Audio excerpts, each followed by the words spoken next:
In today's video, I am going to teach you how to change text in Chat GPT. We will walk through each click together, so even if this is your first time using it, you can follow along easily and see the same screens on your device. To begin, open your browser and search for Chat GPT. In the address bar at the top, type Chat GPT, then press Enter.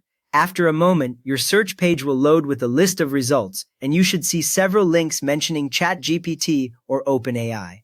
Take a second to confirm that the page has fully loaded before you move on, because the correct link usually appears near the top of the results. Now, click on the correct link. Look for the result that clearly shows ChatGPT and mentions OpenAI in the web address.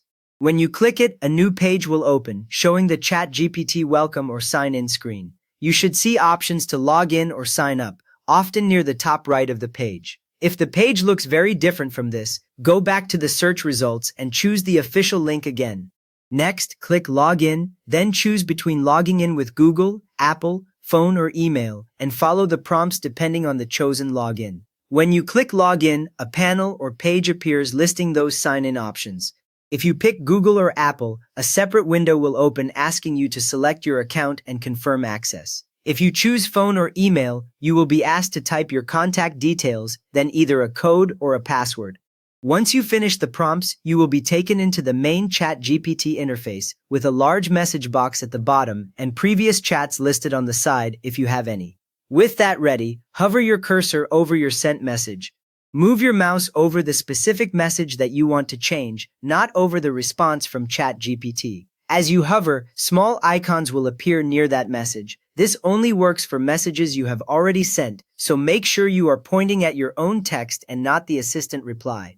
After that, click the pencil icon, Edit. When you click this pencil, your original message opens up in an editable field. You will notice the text becomes active, and your cursor appears inside it, ready for changes.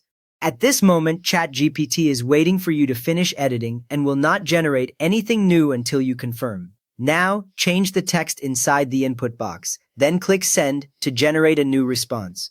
You can fix typos, add more detail, or completely rewrite what you asked, all in that same box. Once you are happy with your changes, click Send. ChatGPT will replace the old answer with a fresh response based on your updated text, and you will see the new reply appear right below your edited message. You have now learned how to edit one of your messages and get a new ChatGPT response from it, which makes refining your questions much easier. So if this helped you tweak your prompts, please give the video a thumbs up and maybe subscribe for more quick ChatGPT tips.